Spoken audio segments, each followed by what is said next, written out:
recently did an experiment called the Blinky. We took a few different people and had them try to close one eye and open the other, one at a time. Let's take a look and see how well they did. Okay, I'd like to try an experiment with you. If you just do me a favor, close both eyes. Open your left eye.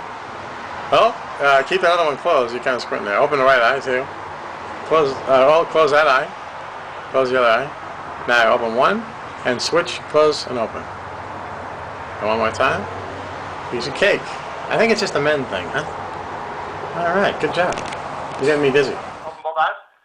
Close both of them. Open one. Open the other. Go ahead, just close one. Wait, just without your finger. Close this one first.